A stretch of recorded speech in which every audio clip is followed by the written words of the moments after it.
প্রিয় দর্শক, আমন্ত্রণ জানাচ্ছি কীর্তিমানের গল্প কথা অনুষ্ঠানে।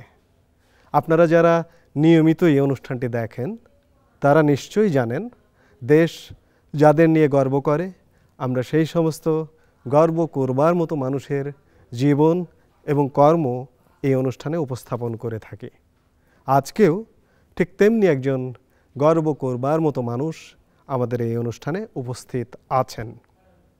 আজকে যিনি উপস্থিত আছেন তিনি আমাদের একটি অঙ্গনের কিংবদন্তি তুল্য একজন মানুষ।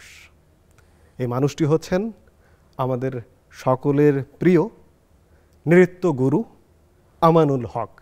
আজকে আমরা আপনার জীবনের কথা জানব খানিকটা বৈঠকে আড্ডায়, কিন্তু তার আগে আপনাকে নিয়ে আমরা একটি তথ্যচিত্র নির্মাণ করেছি, সেটি স্ক্রিনে দেখে। হ্যাঁ, দেখছি তো। নৃত্যগুরু আমানুল হকের জন্ম 1938 সালের 12 আগস্ট সিরাজগঞ্জ সদর উপজেলার দিয়ারধানগড়া গ্রামে। তার বাবা মরহুম আইনুল হক এবং মা মরহুম মমিনুন্নেসা। রেল বিভাগে পিতার বদলির চাকুরি সুবাদে তৎকালীন অবিভক্ত ভারতের বিভিন্ন স্থানে তার শৈশবের দিনগুলো কেটেছে। শৈশব থেকেই সঙ্গীতের প্রতি ঝোঁক ছিল তার। পিতামাতার অনুপ্রেরণায় খুব ছোটবেলাতেই সিরাজগঞ্জে শাস্ত্রীয় সঙ্গীত শিক্ষা শুরু করেন। ক্রিকেট খেলাতেও ছিল তার অসামান্য পারদর্শিতা। 1953 সালে উপমহাদেশের প্রখ্যাত নৃত্যশিল্পী বুলবুল চৌধুরীর নৃত্য দেখে নৃত্যের প্রতি আকৃষ্ট হন। 1954 সালে স্কুলের গণ্ডি পেরিয়ে পাবনা এডওয়ার্ড কলেজে ভর্তি হন। পাবনা এডওয়ার্ড কলেজে পড়ার সময় সঙ্গীত এবং তবলায় আরও নিবিড়ভাবে তালিম নেন। এই সময়ে তৎকালীন পাবনার সাংস্কৃতিক অঙ্গনে নিজের স্থান করে নিতে সক্ষম হন। এখানে বিভিন্ন অনুষ্ঠানে স্কুলের মেয়েদের নিয়ে গানের সঙ্গে নিজের ধারণায় নাচ করতেন। ক্রিকেট খেলার সুবাদে 1959 সালে রাজশাহী বিশ্ববিদ্যালয় থেকে পাকিস্তান শিক্ষা মন্ত্রণালয়ের অধীনে পাকিস্তান স্পোর্টস কন্ট্রোল বোর্ড কর্তৃক আয়োজিত করাচি ন্যাশনাল স্টেডিয়ামে জাতীয় ক্রিকেট কোচিং ক্যাম্পে যোগদান করেন। সেখানে কোচিং ক্যাম্পের সমাপনী দিনে সাংস্কৃতিক অনুষ্ঠানে গান গাইবার সুযোগ পান। নৃত্যগুরু ঘনশ্যাম দাস লক্ষণ বিজয় ও মিসেস নীলিমা ঘনশ্যামের নাচ দেখে তাদের কাছে তালিম নেওয়ার আগ্রহ প্রকাশ করেন এবং সুযোগ পান। 1959 থেকে 1966 পর্যন্ত নৃত্যের বিভিন্ন শাখায় যেমন ভারতনাট্যম, কথক, মণিপুরী, লোকনৃত্যের উপর প্রশিক্ষণ গ্রহণ করেন। এরপর নৃত্য নিয়ে আমানুল হকের অবিরাম যাত্রা শুরু। পাশাপাশি চলতে থাকে সঙ্গীত। বেতার, টেলিভিশন এবং মঞ্চে সমান তালে চলে তার পরিবেশনা। 1966 সালে ঢাকায় চলে আসেন। ওই বছরই ক্রান্তি নামে একটি প্রগতিশীল সাংস্কৃতিক সংগঠন প্রতিষ্ঠায় জড়িয়ে পড়েন এবং সঙ্গীত মহাবিদ্যালয়ের নৃত্য বিভাগের দায়িত্ব পালন করেন। 1968 সালে নজরুল একাডেমিতে নৃত্য শিক্ষক হিসেবে যোগদান করেন। এছাড়া পেশাগত জীবনে তিনি স্বাধীন বাংলাদেশে বাংলাদেশ শিল্প ব্যাংকে দীর্ঘদিন চাকরি করে অবসর গ্রহণ করেন। 1981 সালে প্রতিষ্ঠা করেন নৃত্য শিক্ষা প্রতিষ্ঠান বাংলাদেশ ব্যালে ট্রুপ।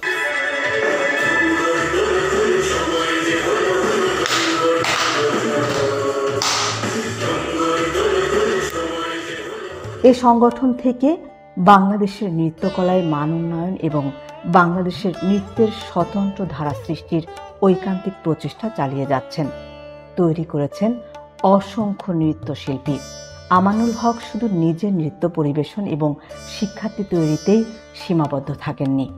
নৃত্যের উপর গবেষণা করেছেন এবং গবেষণার ফলস্বরূপ অনেকগুলো গ্রন্থ রচনা করেছেন। সঙ্গীতেও তার মুনশিয়ানার ফলস্বরূপ একাধিক চলচ্চিত্রে তিনি সঙ্গীত পরিচালনা করেছেন। আমানুল হক তার কাজের স্বীকৃতি হিসেবে বিভিন্ন সময়ে অসংখ্য পুরস্কার লাভ করেন। 2013 সালে বাংলাদেশ শিল্পকলা একাডেমি কর্তৃক নৃত্যে বিশেষ অবদানের জন্য শিল্পকলা পদক 2013 লাভ করেন। নৃত্যকলায় তার অবদানের জন্য বাংলাদেশ সরকার 2016 সালে তাকে 21 পদকে ভূষিত করে। ব্যক্তিগত জীবনে স্ত্রী, 2 ছেলে ও 1 মেয়েকে নিয়ে আমানুল হকের পরিবার। বাংলাদেশের নৃত্যকলার বিকাশে আমানুল হকের অবদান অসামান্য। আমরা আলাপটি শুরু করতে চাই সেই জায়গা থেকে। আপনার যে পরিবারটিতে জন্ম হয়েছিল সেই পরিবারটি সম্পর্কে আমাদের বলবেন। সংস্কৃতি চর্চার পরিবার থেকে আমার জন্ম আর কি। আমার বাবা সাহিত্য সংস্কৃতি চর্চা করতেন, যদিও আমাদের খুব রক্ষণশীল পরিবার ছিল, কিন্তু মফস্বলে তখন তো ওই আমলে বাড়িতে সঙ্গীত বা অন্য সাহিত্য চর্চা খুব বেশি করা যেত না। তারপরেও আমার দাদা এটি উদার মনা ছিলেন। আপনার বাবা রেল বিভাগে চাকরি করতেন, আপনার মার সম্পর্কে, এবং আপনারা ভাই বোন কজন ছিলেন? 8 ভাই বোন। আচ্ছা, 8 ভাই বোন। কিন্তু বাবার চাকরি সুবাদে, জি জি, আসাম বেঙ্গল রেলওয়ের চাকরি সুবাদে আপনারা এই অঞ্চলের বিভিন্ন জায়গায় কেটেছে আপনার শৈশব কৈশোর। হ্যাঁ। তো এই শৈশব কৈশোরের দিনগুলো কেমন ছিল? শিলিগুড়িতে কিন্তু আমার বছর 2 ছিলাম। ওইখানে এই জঙ্গল পাহাড় এর মধ্যে আমাদের আস্তে আস্তে আস্তে অভ্যস্ত হয়ে গেলাম আমরা। তখন আমি এই পাহাড়ে উঠতাম, এই ওই পাশ দিয়ে আমাদের বাড়ির পাশ দিয়ে একটা নদী যেত, নদীটা ছিল মহানন্দা নদী, তার উৎস। এই সাঁই সাঁই শব্দ করে যেত, ওটা আমার খুব ভালো লাগতো। বাবা যেহেতু সঙ্গীত চর্চা করতেন, আমাদের বাসায় গ্রামোফোন ছিল, আর বাবা নিজেও চর্চা করতেন, হারমোনিয়াম ছিল, ওই সারেগামা করতেন। তো সারেগামা শুনে আমার খুব ভালো লাগতো যে বাবা সারেগামা করছেন, আমার এটাই ভালো লাগতো। এটি কিন্তু আমার আস্তে আস্তে আমার ভিতরে অনুপ্রেরণা জুটলো আর কি। তো আপনি বলছেন যে বাবা শিল্প সমাজদার ছিল এবং শিল্প সমৃদ্ধ একটি পরিবারে আপনি বেড়ে উঠেছেন শৈশব কৈশোর। আপনি তো প্রথমে সঙ্গীত শিক্ষা নেন। জি, এই সঙ্গীত শিক্ষার সুযোগটা কিভাবে হলো? ওইভাবে আমার শুরু হলো। যেহেতু বাবা সাহিত্য চর্চা করতেন, পাশাপাশি সঙ্গীত চর্চাও করতেন। তো যেহেতু একবারে মফস্বল শহর, তো ও তো কোনো শহর না, মফস্বল, ওর তেমন কোনো পরিবেশ ছিল না, ঘরের মধ্যে করতেন, এই শুনতাম। এইভাবে আস্তে আস্তে আমার ভেতরে একটা ইচ্ছা জাগলো শেখার। আচ্ছা, তারপর গ্রামোফোন শুনি, এই শুনে শুনে আমার একটা সঙ্গীতের প্রতি একটা আগ্রহ গভীর হয়ে গেল তখন। আচ্ছা, হ্যাঁ, এইভাবে আস্তে আস্তে এই গ্রামোফোনের গানগুলো আমি পুরো আয়ত্ত করতাম ওই বয়সেই। তো বিশেষ করে তখনকার আব্বাস উদ্দিনের গান খুব জনপ্রিয় ছিল। এরপরে আমার এখন যেন মনে পড়ছে গৌরীকেদার ভট্টাচার্য, বেচু দত্ত, এদের গান ছিল, ভালো লাগতো, শুনতাম। এইভাবে আস্তে আস্তে আমার সঙ্গীতের প্রতি একটা আগ্রহ তৈরি হলো এবং শিক্ষা শুরু করলেন আপনি। আচ্ছা, আপনি তো তবলা বাজাতেন ছোটবেলায়, বেশ ভালো। তবলা বাজাতে অনেক পরে। আচ্ছা, আমি তো তারপরে ওই শিলিগুড়ির থেকে বদলি হয়ে আসলেন সৈয়দপুরে। সৈয়দপুরে।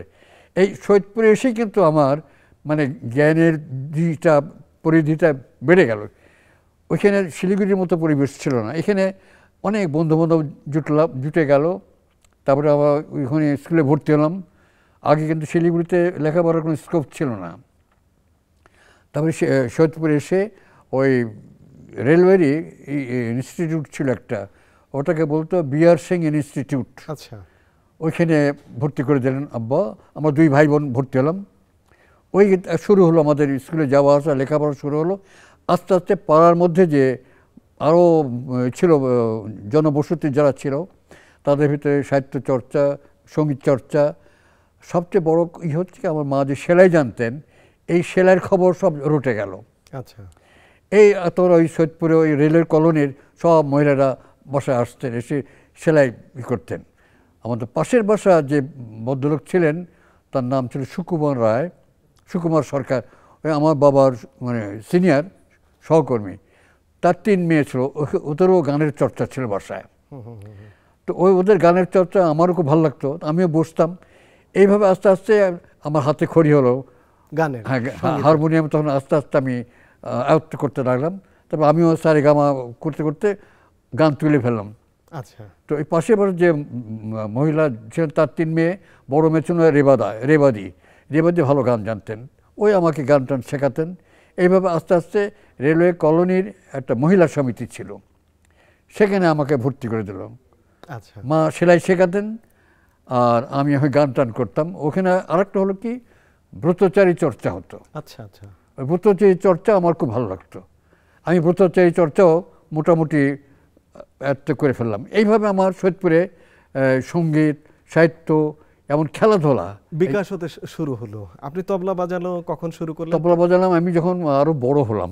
আচ্ছা, এটা আমি যখন সৈয়দপুরে থাকার পরে, যখন আমরা বাবা আবার বদলি হলেন সিরাজগঞ্জে, এই তো সিরাজগঞ্জে তখন আমি ওই আবার গান বাজনা খেলাধুলা, আমাদের ক্লাব ছিল, ওই ক্লাব থেকে আস্তে আস্তে আমি আরও এগিয়ে গেলাম।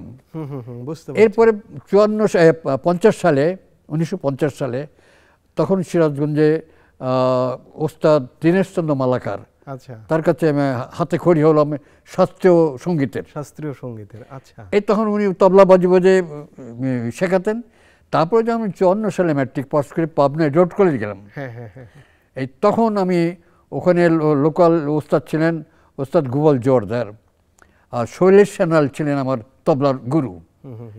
এই দুজনের কাছে গান এবং তবলা এই সাইমালটেনিয়াসলি এবার পড়াশোনা করতাম। তো এবার আস্তে আস্তে খেলাধুলা আমি খুব খেলাধুলার কথা বলছেন, আপনি ভালো ক্রিকেটার ছিলেন এবং ক্রিকেট খেলতে পাকিস্তানে, পশ্চিম পাকিস্তানেও গেছেন। সৈয়দপুরে যখন ছিলাম তখন সাহেবরা ক্রিকেট খেলতেন, ওই খেলা দেখে আমি খুব অনুপ্রাণিত। আচ্ছা, এবার তো পাবনা এসে আমি আরও ভালো করে ওটা শেখার সুযোগ পেলাম এবং আমি ভালো খেলতাম। তখন কলেজ টিমে আমি সুযোগ পেয়ে গেলাম। আচ্ছা, প্রথম খেললাম রাজশাহী কলেজের সঙ্গে, আমরা জিতলাম। তারপরে কুষ্টিয়া মোহিনী মিলের সঙ্গে খেললাম, সেখানেও আমরা জিতলাম। এভাবে আস্তে আস্তে তারপরে রংপুর গেলাম, কারমাইকেল কলেজের সঙ্গে আমাদের খেলা, সেখানেও আমরা জিতলাম। আচ্ছা, হ্যাঁ, কিন্তু পাশাপাশি আমি সঙ্গীত নাটক এটাও চলে গেছে। আচ্ছা, এখানে পাবনার থেকে আমার আরও বেশি প্রসার হলো। তখন কলেজগুলো ছিল রাজশাহী বিশ্ববিদ্যালয়ের অন্তর্ভুক্ত। তো রাজশাহী বিশ্ববিদ্যালয় থেকে সমগ্র পাকিস্তানের ছাত্রদের নিয়ে একটা জাতীয় প্রশিক্ষণ করা হবে, ক্রিকেট প্রশিক্ষণ, ক্রিকেটে। আচ্ছা, তো ওখানে আমার নামটা চলে গেল, আমি খুব সিলেক্টেড হয়ে গেলাম। এটা 58-এ। তো মার্শালও হলো, মার্শালও তো যাওয়া হলো না, ওই সময় আমার পড়াশোনা ব্রেক হলো আর কি। তারপরে হোক, তারপরের বছর আমি চলে গেলাম 59-এ। ওখানে গিয়ে আমি 2 মাস ট্রেনিং নিলাম করাচিতে, তখন পাকিস্তানের করাচিতে 2 মাস ক্রিকেট ট্রেনিং নেওয়ার পরে ওই আপনার সমাপনী দিনে একটা অনুষ্ঠান হলো, সেখানে আমি গান গাওয়ার সুযোগ পেলাম। আচ্ছা, তো গান গাওয়ার সুযোগ পেলাম, আমি ভালো গান গেলাম। তখন আমি গান রীতিমতো ভালো গাই। এর মধ্যে আমার যে নৃত্য গুরু ঘনশ্যাম দাস লক্ষ্মণ বিজয়, উনি মারাঠি ব্রাহ্মণ। আমার স্ত্রী আমার গুরুমা উনি নীলিমা ঘনশ্যাম, উনি বাঙালি ছিলেন। এই এভাবে পরিচয় হলো। তারপর আমি নিজেকে আমি একটা প্রস্তাব দিলাম যে আমি তো নাচ শিখতে চাই। তো এই যে নাচ শিখতে চাই প্রস্তাবটা দিলেন, নাচের প্রতি আপনি কিভাবে আকৃষ্ট হলেন? 53 সালে সিরাজগঞ্জে তখন বুলবুল চৌধুরী, আমাদের উপমহাদেশের প্রখ্যাত নৃত্যগুরু নৃত্যাচার্য বুলবুল চৌধুরী, তার দল নিয়ে সিরাজগঞ্জে আসলেন। ওই দলে আমি ভলান্টিয়ার ছিলাম, ওই অনুষ্ঠানে ওই ভলান্টিয়ার ছিলাম। তারপরে নাচ দেখে তো আমি অভিভূত হয়ে গেলাম। আচ্ছা, আমি ওই তখন থেকে আমি অনুপ্রাণিত হলাম নাচের প্রতি আকৃষ্টতা, কিন্তু নাচ শেখার কোনো স্কোপ পাইনি। আচ্ছা, এই তখন যে পরবর্তীকালে এই করাচিতে আসলাম, যখন এই ক্রিকেট ট্রেনিং শেষ করার পরে যখন ওই যে সমাপনী দিনে অনুষ্ঠানে গান গেলাম, এই তখন আমার গুরু আর গুরুমার সঙ্গে পরিচয় হলো। আমি তখন প্রস্তাব দিলাম আমি নাচ শিখতে চাই। ওনার সাদরে আমাকে গ্রহণ করলেন। বলে ঠিক আছে। পরের দিন আমি ওনার স্কুলে গেলাম। এদিকে তো ট্রেনিং শেষ, সবাই চলে আসলো, কারণ আমাকে তো যেতে হবে। আমি কমিটিকে স্পেশাল পারমিশন নিলাম তার কাছে যে আমি কিছুদিন এখানে থাকতে চাই, একটু ঐতিহাসিক জায়গাগুলো আমি একটু দেখব। তো উনি আমাকে পারমিশন দিলেন। তারপরে আমি তো চলে গেলাম। আমার বন্ধুবান্ধব যারা ছিল পাকিস্তানে, ওদের সঙ্গে যোগাযোগ করলাম। যোগাযোগ করার পরে ওদের মেসেজ চলে গেলাম। তারপরে তো আমি ওখানে থেকে গেলাম, থেকে গিয়ে এই নিয়মিত নাচ শেখা আরম্ভ করলাম। আচ্ছা আচ্ছা, নাচ শিখতে শিখতে আমি একটানা 6 বছর ছিলাম। আচ্ছা, কিন্তু ওই 6 বছরের মধ্যে আবার 2-1বার আমি দেশেও এসেছি, তখন পূর্ব বাংলা, ঢাকাও এসেছি, ঢাকাতে এসে বাড়িতেও গেছি। এর মধ্যে আস্তে আস্তে আমি ওই করাচি রেডিওতে অডিশন দিলাম, গানে পাস করে গেলাম। তো তখন আমার সঙ্গে পরিচয় হলো শহীদ আলতাফ মাহমুদ এবং শেখ লুৎফুর রহমান। আচ্ছা, এবং ওই যে যেখানে ঘনশ্যাম দ্বারা ওখানে নাচ শিখতাম, সেখানে ছিলেন দেবু ভট্টাচার্য। দেবু ভট্টাচার্যের সঙ্গে পরিচয় হলো। এইভাবে গান নাচ পাশাপাশি চলতে থাকলো। এরপরে আমি আমাদের ছিল ওস্তাদ ছিলেন ওস্তাদ পিয়ারং কাদের সাহেব, ওস্তাদ গোলাম হোসেন, এরা ছিলেন আপনার পাতিয়ালা ঘরানার। এভাবে মোটামুটি আমি উচ্চাঙ্গ সঙ্গীতে শেখা আরম্ভ করলাম। এর মধ্যে আমি বিভিন্ন জায়গায় গেছি, লাহোর, রাওয়ালপিন্ডি, মুলতান, হায়দ্রাবাদ। এই লাহোরে গিয়ে আমি আবার পরিচয় হলো আরও অনেকের সঙ্গে। এই তখন ফরিদা খানম ছিলেন পাকিস্তানে, তো উপমহাদেশের প্রখ্যাত গজল সম্রাজ্ঞী তাকে বলা হয়। তো তার কাছে আমি কিছুদিন শেখার সুযোগ পেলাম। এইভাবে গান নাচ পাশাপাশি ওখানে একটা সিন্ধ মুসলিম ক্লাব বলে একটা ক্লাব ছিল, সেখানে আমার একটা কোচ ছিলেন তখন, ইস্ট পাকিস্তানের কোচ মাস্টার আজিজ। তা আমাকে খুব স্নেহ করতেন। উনি আমাকে বলেন যে তুমি ভালো খেলো, তোমাকে একটা ক্লাবে আমি নিয়ে যাই, তুমি ওই ক্লাবে তুমি ওখানে থাকো, ভালো করবে। তো আমাকে ক্লাবে ভর্তি করে দিলেন। ওই ক্লাব থেকেই একটা ট্যুরে গেল সারা পাকিস্তানে। প্রথমে লাহোরে গেলাম, পেশোয়ারে গেলাম, ভালো খেললাম। যেই আমি মুলতানে আসলাম আমাকে ড্রপ করে দিল। ড্রপ করে দেওয়ার পরে আমি বললাম যে কী, আমি তো এত ভালো খেলছিলাম, আমাকে ড্রপ করে দিলেন কেন? তা আমার প্রতি খুব ক্ষিপ্ত হয়ে গেলেন যে তুমি একলাই খেলবে, আর কেউ খেলবে না, ধমক দিলেন। আমি তখন টিম ডিসিপ্লিন ওটা আমি খুব মেনে চলতাম। তারপর কিছু বললাম না, তারপর ব্যাক করলাম। তারপর যে আমাকে একটু নেগলেক্ট করে, তো ওই তখন তো আমি ক্রিকেট খেলা ছেড়ে দিলাম। তো এই যে খেলা ছেড়ে দিলেন, গান চলছে, নৃত্য, যে নৃত্য আপনাকে খ্যাতি দিয়েছে, আমানুল হক বানিয়েছে, কখন থেকে এই নৃত্য সবকিছু বাদ দিয়ে নৃত্যের প্রতি মনোনিবেশ? তখন আমি নাচে এত বেশি এগিয়ে গেলাম, তখন আমার নাচের প্রতি আমার বেশি অনুরক্ত হয়ে গেলাম আর কি। এবং নাচকে তখন আমি ধ্যান জ্ঞান চিন্তা করতাম, সকাল থেকে সন্ধ্যা পর্যন্ত প্র্যাকটিস করতাম। এইভাবে অল্প সময়ের মধ্যে আমি অনেককে আমি ডিঙিয়ে এগিয়ে গেলাম। তো আমার যে গুরু আমাকে খুব স্নেহ করতেন।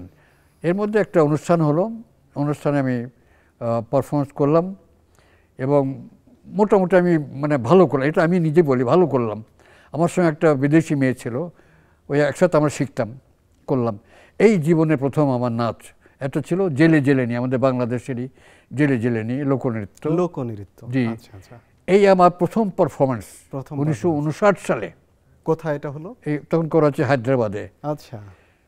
এই আমি অনুপ্রাণিত হলাম যে না, আমি তো পারফরমেন্স করতে পারছি, আমি ভালো। আমার একটা সুবিধা ছিল, আমি সঙ্গীতের সুর বুঝতাম এবং তবলার লয় যেটা তাল বুঝতাম।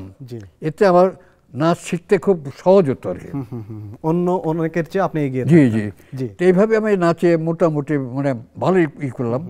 তখন আমার নাচের প্রতি এত বেশি নেশা হয়ে গেল, সকাল দুপুর রাত্রে প্র্যাকটিস করতাম খালি। নেশা এবং ভালোবাসা থেকে এই অঙ্গনে থেকে গেলেন নৃত্যের মধ্যে। জি, যখন আমি ওই নাচে শিখছি এবং করছিও, এবং তখন দেখলাম আমার তো কিছু ইনকাম দরকার, পয়সা দরকার, বাড়ি থেকে তো টাকা আনতে পারবো না। একটা সুবিধা ছিল কি, ওই রেডিওতে গান করতাম, মাসে 2টো প্রোগ্রাম পেতাম, প্রত্যেকটা সিটিংয়ে 20 টাকা করে, 2টো সিটিংয়ে 40 টাকা পেতাম। আর এমনি আশেপাশে কিছু বাচ্চাদের গান শেখাতাম, 50 টাকা 100 টাকা পেতাম আর কি। এই যে আমার মেসে খরচ হতো 30 টাকা। আচ্ছা। এইভাবে আমি রাজার হাল চলতাম, বাড়িতে টাকা। পড়াশোনাটাও তো চলছে? তখন তো পড়াশোনা ব্রেক হলো, আমার যে বললাম আগে ব্রেক হয়ে গেছে। আচ্ছা। তো যাই হোক, এইভাবে আর কি করব, তখন ওই না গান আর নাচ, এইভাবে 3টে স্কুলে আমি নাচ শেখাতাম। এর মধ্যে ওখানে একটা অ্যাক্সিডেন্ট হলো। অ্যাক্সিডেন্ট মানে কি, ওখানে ম্যাডাম আজুরি বলে একজন খুব বিখ্যাত নৃত্যশিল্পী ছিলেন, তারও একটা স্কুল ছিল। ওখানে সামহাও একটা মানে গোলমাল হয়, মানে একটা স্ক্যান্ডাল হয় আর কি। তো স্ক্যান্ডাল ফলে এডুকেশন ডিপার্টমেন্ট থেকে ওই স্কুলের নাচ গান বন্ধ করে দেয়, সব এক্সট্রা কারিকুলার অ্যাক্টিভিটি সব বন্ধ। তো আমি বেকার হয়ে গেলাম। এটা 1963-তে। তখন আমি ওই শিল্প ব্যাংক, পরবর্তীকালে শিল্প ব্যাংক হয়েছিল, তখন ছিল industrial development bank of Pakistan. আচ্ছা। ওইখানে আমাদের ম্যানেজিং ডাইরেক্টর ছিলেন বাঙালি। তো ওই যেহেতু বাঙালি ওই সোসাইটিতে যাতায়াত করতে পরিচয় হয়ে গেছিলো। তো আমি একদিনকে দেখা করলাম, যে তার স্ত্রীকে বললাম যে আপা আমার তো একটা চাকরি দরকার। তুমি তোমার তো আমার সাহেব তো ম্যানেজিং ডাইরেক্টর, তুমি যাও দেখা করো গে, আমি স্যারের সঙ্গে দেখা করতে পারবো না, আপনি বলে দেন। তখন চিফ অ্যাডমিনিস্ট্রেটিভ অফিসার তাকে বলে দিলেন, আমি গেলাম, আমার সঙ্গে চাকরি হয়ে গেল। আচ্ছা। আমি তখন ব্যাংকে জয়েন করলাম। ওই যে ব্যাংকে জয়েন করলাম, আমি থেকে গেলাম ব্যাংকে। পেশা জীবনে ব্যাংকার ছিলেন আর শিল্প সংস্কৃতির চর্চা। হ্যাঁ, পাশাপাশি আমি এই চর্চাটা করতাম। জি। কেন আমি ব্যাংকের চাকরি করতাম আমার জীবিকার জন্য, কিন্তু আমার যে জীবনের যে চাহিদা, যেটা সঙ্গীত মনের যে খোরাক, এইটাকে আমি ছাড়িনি, এটা আমি আঁকড়ে ধরে বসে আছি। এবং তখন তো আমার আর্থিক কোনো অসুবিধা হতো না, এদিকে চাকরি করতাম, এদিকে এটা মানে চর্চা পাশাপাশি। তারপরে 66 সালে আমার বাবা একটু অসুস্থ হয়ে গেলেন, খবর পেলাম। আমি ওই যে তখন ট্রান্সফার নিয়ে ঢাকায় চলে আসলাম। এসে যাই হোক, তাও কিছুদিন পর তো বাবা মারা গেলেন। এই তখন মা ভাই বোন নিয়ে, তখন আমরা তো 8 ভাই বোন। আপনি তো বড় ভাই, আমি মেজো, আমার বড় বোন, ওই যে বড় বোন। এই 8 ভাই বোন নিয়ে আসলাম এখানে। বড় বোনও তার একটু পারিবারিক অসুবিধা ছিল, তার 6 ছেলে মেয়ে, তাদেরও নিয়ে আসলাম ঢাকায়। এসে কমলাপুরের মায়াকানন, ওখানে একটা বাড়িতে থাকতাম। 17 জন মেম্বার আমরা, 8 ভাই বোন, আমার বড় বোনের 6 ছেলে মেয়ে, এভাবে আমরা 17 জন, মা দিয়ে বাড়ি ভাড়া দিতাম 90 টাকা। আচ্ছা। এর মধ্যে আবার সঙ্গীত মহাবিদ্যালয়, ওখানে প্রিন্সিপাল হচ্ছেন বারিন মজুমদার, তার স্ত্রী ইলা মজুমদার আমার সহপাঠী, পাবনায় জট করেছিলাম। এরা আমাকে খুব সহযোগিতা করেছে। তারপরে আমার বন্ধু ছিল কামাল লোহানি, এরা খুব সহযোগিতা করেছিল। এর মধ্যে আমরা করলাম কি, একটা প্রগতিশীল চিন্তা চেতনা নিয়ে একটা সংগঠন করলাম। সংগঠনের নাম হলো ক্রান্তি। এদিকে সঙ্গীত মহাবিদ্যালয়ের পরিচালিত একটা যে স্কুলটা ছিল, তার নাম ছিল সঙ্গীত একাডেমি। ওখানে আমি নৃত্য বিভাগে জয়েন করলাম। এইভাবে আস্তে আস্তে আমার একটা পরিচিতি হয়ে গেল। আর আমি যেগুলো কাজগুলো করতাম সেগুলো মানে জনগণের কাছাকাছি, যেটা আমরা বলি পিপলস কালচার। তো পিপলস কালচার এমন একটা বিষয়, এটা সহজে মানুষের কাছে যাওয়া যায়। তো এক্ষেত্রে আমি ওই শ্রমিক, কৃষক, মজুর, এদের জীবনী নিয়ে আমি নৃত্যগুলো করতাম। তাতে খুব জনপ্রিয়তা হয়েছিল আর কি। এইভাবে ক্রান্তির থেকে আমি অনেক অনুষ্ঠান করেছি। এর মধ্যে 66 সালে ক্রান্তি করলাম। 67 সালে সর্বদলীয় ছাত্র সংসদ এবং ক্রান্তি, এই যৌথ এদের আয়োজনে পল্টনের মধ্যে 3 দিনব্যাপী অনুষ্ঠান হলো। সেখানে আমি জলছায়ন খেতে খামারে নৃত্যনাট্য করলাম। তখন দেখলাম যে এই নৃত্যনাট্য মানুষ এমনভাবে গ্রহণ করেছে যে আমি খুব অভিভূত হয়ে গেলাম। তো এখানে তখনই বুঝলাম যে পিপলস কালচার বলতে যেটা বোঝায়, এইটা হচ্ছে জনগণের কাছে যে সংস্কৃতিটা না নিতে পারি, যদি সংস্কৃতিটা জনগণের কাছাকাছি না যায়, তখন আমাদের সংস্কৃতি ডেভেলপমেন্ট করবে না। যতই আপনার উচ্চাঙ্গ বলেন, এটা বলেন, এগুলো কিন্তু জনগণের কাছাকাছি যেতে পারে না। তো এই যে আমি এগুলো করলাম, তখন আমি অনুপ্রাণিত হলাম যে সাধারণ মানুষের জীবন কাহিনী নিয়ে আমাকে করতে হবে। এরপরে আস্তে আস্তে যখন রাজনৈতিক পট পরিবর্তন হতে লাগলো, তখন ওই প্রেক্ষাপটে আমি বিভিন্ন নাচ করতে লাগলাম। করলেন? জি জি। বিয়ে শাদী কবে করলেন?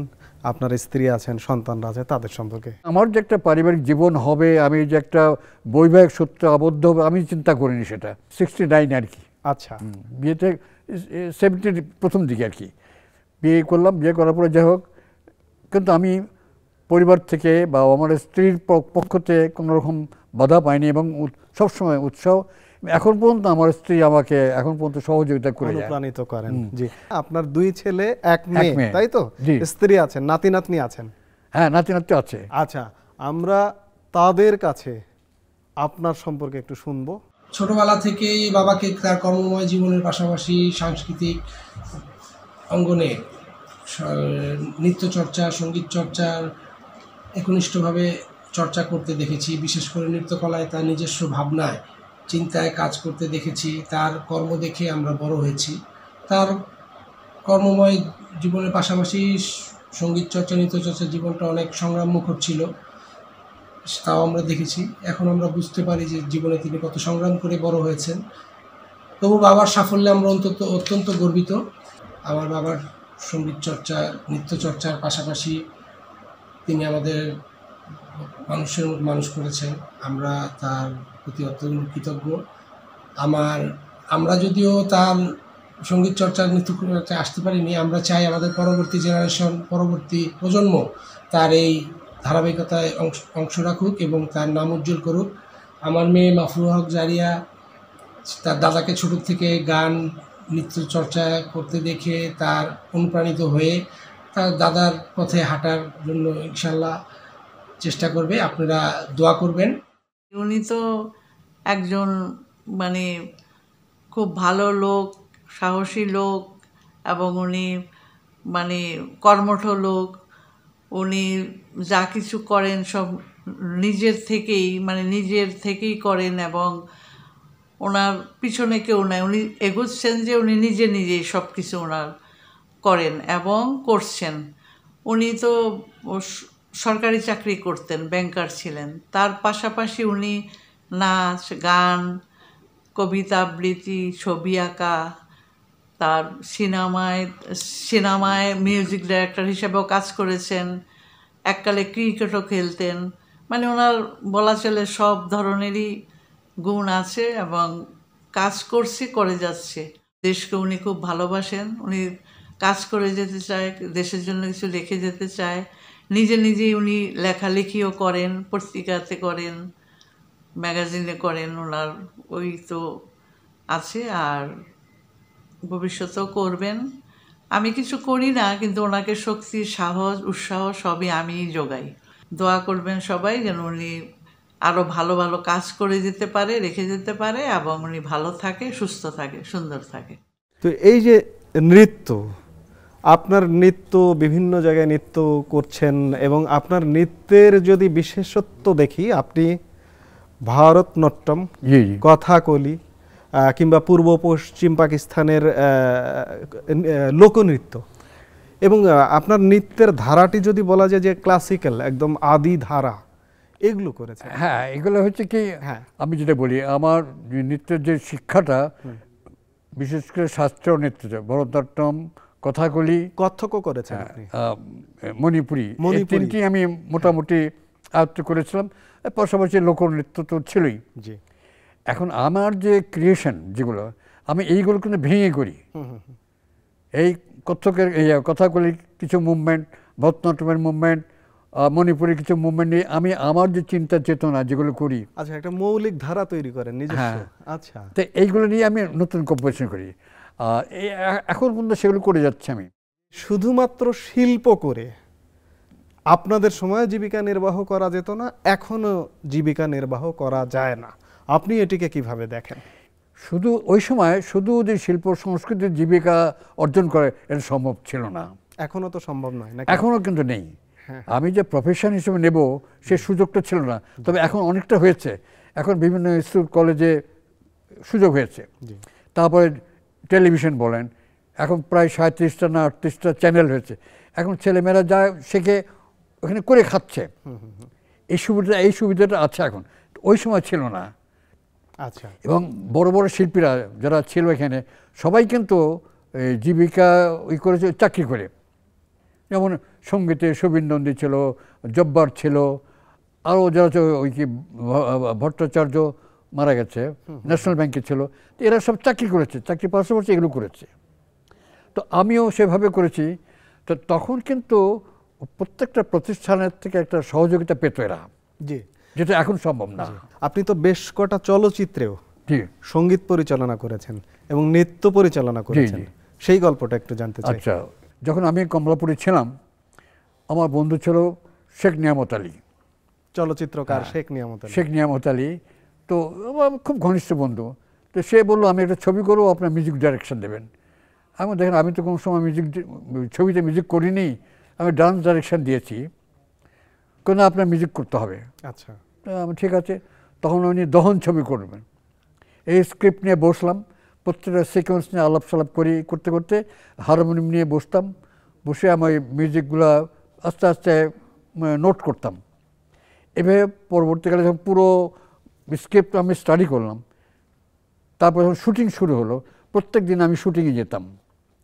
দেখে দেখে আমি চিন্তা করতাম যে এই শুটিংয়ে এই এত ইয়েটা মানে মেজারমেন্টটা, তাহলে এই সিকোয়েন্সটা এত মিনিটের, আমি মিউজিকটা কীভাবে করবো। এইভাবে আস্তে আস্তে আস্তে শুটিং শেষ হয়ে গেল, তখন ব্যাকগ্রাউন্ড মিউজিক যখন করতে হবে, তখন আমি মিউজিশিয়ানদের নিয়ে বসে বসে ওই মিউজিক করলাম। মানে মানে আমার নিজে খুব স্যাটিসফাইড।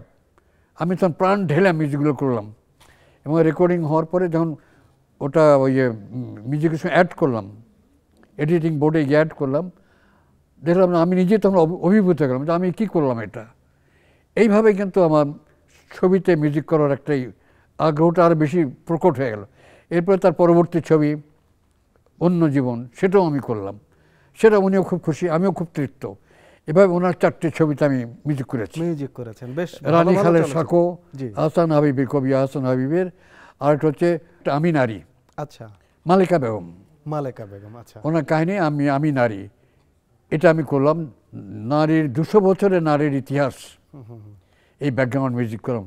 এটা আমি খুব স্যাটিসফাইড খুব। আচ্ছা। তো এইভাবে আমি মিউজিক করলাম। এবং চলচ্চিত্রে নৃত্য পরিচালনা করেছেন, বেশ কটা চলচ্চিত্রে নৃত্য পরিচালনা করেছেন। হ্যাঁ, আমি যখন করাচিতে যখন নাচ করি 63-তে, তখন একটা ফিল্ম ডাইরেক্টর আসলেন আমার গুরুর কাছে। তো গুরু বললেন যে আমি তো করবো না, আমার ছাত্র আছে আমান, সে করবে।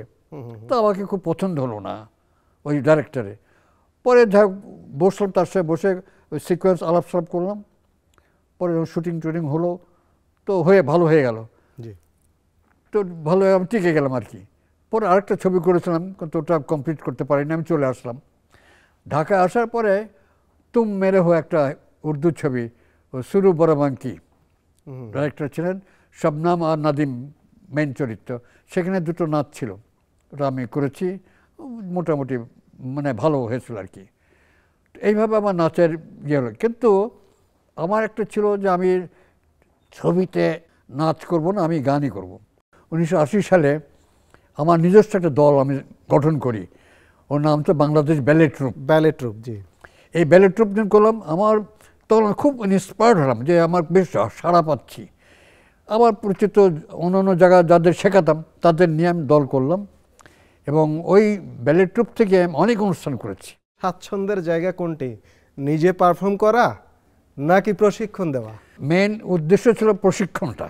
আচ্ছা, আমার ভালো লাগে ডাইরেকশন দেওয়া, আচ্ছা, কম্পোজিশন, ডাইরেকশন। এটা হচ্ছে আমার, এটা ক্রিয়েটিভিটি আর কি। আমি যে পারফর্ম করবে অন্য জিনিস, কিন্তু কম্পোজ করা, আমার চিন্তা ভাবনাটাকে সেটাকে উপস্থাপন করা, ক্রিয়েট করা, জি, হ্যাঁ, ক্রিয়েশন। এটা হচ্ছে আমার আসল উদ্দেশ্য।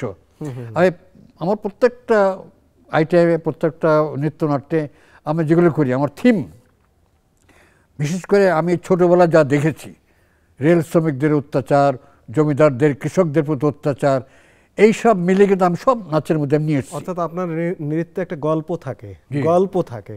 তো আপনি যে সময় নৃত্য শুরু করেছিলেন সেই সময় এবং আজকের বাংলাদেশের নৃত্য শিল্প কোন জায়গায় আছে?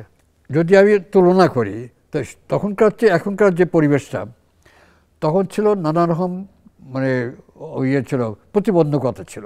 বিশেষ করে আমাদের কিছু ধর্মীয় প্রতিবন্ধকতা, রক্ষণশীল সমাজ থাকবার কারণে। তার সত্ত্বেও আমরা করতাম, এই জন্য যে আমরা সৌন্দর্যটাকে আমরা কোনো ধর্মীয় বাধা বা এইসব না, আমরা সৌন্দর্যটাকে করতাম বক্তব্য দিয়ে। দেশ বিভাগের পরে আমাদের সংস্কৃতির অনেক বাধা পড়লো, তখন ভ্যাকুয়াম হয়ে গেল, শূন্যতা। কিন্তু এই শূন্যতার মধ্যে আস্তে আস্তে আস্তে ওই বুলবুল চৌধুরী আসলেন, গওহর জামিল ছিলেন, জি এ মান্নান ছিলেন, এরা ধরে গেছিলেন। বুলবুল চৌধুরী মারা যাওয়ার পরে এই ধারাটা কিন্তু চলছিল। স্বাধীনতার পরে আমাদের যে রাজনৈতিক চিন্তা চেতনা, যে মানসিক পরিবর্তনটা, এটা কিন্তু আমাদের সংস্কৃতি কিন্তু আসল। এই সংস্কৃতি দিয়েই কিন্তু আমাদের স্বাধীনতার। তো সেই সংস্কৃতি পরবর্তীকালে যথেষ্ট উন্নতি হয়েছে আমাদের। জি, আমরা আলাপ এগিয়ে যাব। অনেকক্ষণ পেশাগত জীবন নিয়ে কথা বলছি, দুজনে কথা বলছি, পরিবারের বাইরে কয়েকজন কাছের মানুষ কথা বলেছেন, আমরা জাস্ট সেটা একটু দেখে আসবো। আমাদের সকলের প্রিয় শ্রদ্ধেয় আমানুল হক স্যার, তার নৃত্য পরিচালনা, নৃত্য পরিকল্পনা, নৃত্য ভাবনা এবং গবেষণার মাধ্যমে নৃত্য জগতে তিনি সমমহিমায় উজ্জ্বল। নৃত্য জগতে তিনি একজন জীবন্ত কিংবদন্তি, তিনি একজন বীর মুক্তিযোদ্ধা। নৃত্যের দর্শনে তার আধুনিকতা এবং ভাবগম্ভীর বিষয়গুলো তিনি যেভাবে ফুটিয়ে তুলেছেন, তা সত্যি আমাদের নতুন প্রজন্মের নৃত্যশিল্পীদের জন্য অত্যন্ত অনুপ্রেরণাদায়ক। এবং সেই সাথে তার গবেষণাধর্মী কাজগুলো আমাদের সর্বদাই অনুপ্রাণিত করে। আমি তার দীর্ঘায়ু কামনা করছি, এবং সেই সাথে তিনি নৃত্যশিল্পীদের উপর যেভাবে বটবৃক্ষের মতো আছেন, সেভাবেই যেন তিনি চিরদিন আমাদের পাশে থাকেন, এই কামনা করছি। বাংলাদেশের নৃত্য জগতে আমানুল হক একটি অত্যন্ত শ্রদ্ধার নাম। নৃত্য পরিচালক এবং নৃত্যশিল্পী আমানুল হক আমরা তাকে আমান ভাই বলেই ডাকি। অত্যন্ত অমায়িক এবং আন্তরিক ব্যবহার আমান ভাইয়ের, বিশেষ করে ছোটদের সাথে তার হৃদ্যতাপূর্ণ আচরণ আমাদের সবার খুব ভালো লাগে। শুধুমাত্র নৃত্য পরিচালক হিসেবেই নয়, অনেক নৃত্যনাট্য এবং খণ্ডনৃত্যে সঙ্গীত পরিচালনার পাশাপাশি চলচ্চিত্রে সঙ্গীত পরিচালনা করেও তিনি প্রশংসিত হয়েছেন। এছাড়া নৃত্য বিষয়ক অনেক প্রবন্ধ তিনি রচনা করেছেন, যা আমাদের নৃত্য জগৎকে অনেক সমৃদ্ধ করেছে। আমার নৃত্যগুরু আমানুল হক সাহেব একজন প্রগতিশীল সাংস্কৃতিক ব্যক্তিত্ব, নৃত্য পরিচালক। তার সাথে আমার পরিচয় ঘটে 1966 সালে তৎকালীন কলেজ অফ মিউজিকে। তখন আমি কলেজ অফ মিউজিকের প্রযোজনা বিভাগের একজন শিক্ষানবিশ। আমানুল হক সাহেব আসেন কলেজ অফ মিউজিকের প্রযোজনা বিভাগের নৃত্য পরিচালক হয়ে। তৎকালীন সময়ে বাংলাদেশের বিভিন্ন অঞ্চলে আমানুল হকের পরিচালনায় জ্বলছে এবং খ্যাত খবরে পরিবেশিত হয়। তৎকালে এদেশের সাংস্কৃতিক, সামাজিক ও রাজনৈতিক আন্দোলনে সক্রিয় ভূমিকা অংশগ্রহণ করে। আমার পরম শ্রদ্ধেয় নৃত্যগুরু আমানুল হক একজন বহুমুখী প্রতিভার অধিকারী। তিনি একজন নৃত্যশিল্পী শুধু নন, তিনি একজন সুরকার, গীতিকার। তিনি বাংলাদেশ বেতার, বিটিভির গীতিকার, সুরকার। তাছাড়া তিনি দহন সিনেমার জন্য শ্রেষ্ঠ সুরকার হিসেবে তিনি পুরস্কার পেয়েছেন। তিনি একজন প্রবন্ধকারও। তার নৃত্যটা নাট্যগুলো একটু ভিন্নধর্মী। তার বেশিরভাগ নৃত্যই গণমানুষের কথা বলে। তার নৃত্যকে তিনি প্রতিবাদের ভাষা হিসেবে প্রতিষ্ঠিত করেছেন। এই যে আপনার যে জীবনটি, আজকে 87 বছরের জীবন, আপনাকে দেখে মনে হয় একটা সন্তুষ্ট মানুষ। জীবন যেভাবে যাপন করতে চেয়েছিলেন, জি জি, সেভাবে কি জীবনটা যাপন করতে পেরেছেন? জীবনযাপন আমি বলি, জীবনযাপন যেটা আমার এখন, এটা আমি খুব তৃপ্ত একদিক দিয়ে, যে আমি যা করেছি, আমি কি পাবো না চিন্তা করিনি। শুধু আমার একটা চিন্তা ছিল, আমি যা করবো আমি রেখে যাব। যদি কেউ উপকৃত হয় আমি ধন্য হব। আমি কিন্তু সেই চিন্তা করি। আমি অনেক প্রবন্ধ রচনা করেছি, জি, যেমন এশিয়াটিক সোসাইটিতে, বাংলা পিডিয়াতে আমার কন্ট্রিবিউশন আছে। আপনার অনেকগুলো গ্রন্থ আছে। তারপরে শিল্পকলা একাডেমির ইংরেজি বাংলা দুটো জার্নালে আমার লেখা আছে নাচের উপরেই। আবার এখানে যে ভারত বিচিত্রা, সেখানেও আমার 7টা সংখ্যায় আমার নাচের উপরে উপমহাদেশের নৃত্যকলার ইতিহাস। কিন্তু আমার দুঃখ এই যে এত লিখেছি, আমি আমার অনেক ছেলেমেয়েকে জিজ্ঞেস করেছি, কেউ পড়ে না। নাচের উপরে কেউ পড়ে না, কিন্তু এই নাচ করে যাচ্ছে, ভালো নাচছে, কিন্তু আপনি যদি জিজ্ঞেস করেন কেউ কিছু বলতে পারবে না। আপনি আপনার কর্ম রেখে যাওয়ার কথা বলছেন। জি জি, রেখে এক সময় চলে যেতে হবে, পৃথিবী ছেড়ে চলে যেতে হবে। এখন হচ্ছে কি, এই চলে যাওয়াটাকে আপনি কিভাবে দেখেন? চলে তো যাবই, কিন্তু চলে যাওয়ার আগে আমি আরো কিছু করে যেতে চাই। আমি আরো অনেককে এটা অনুপ্রাণিত করব যে তোমরা এটা করো।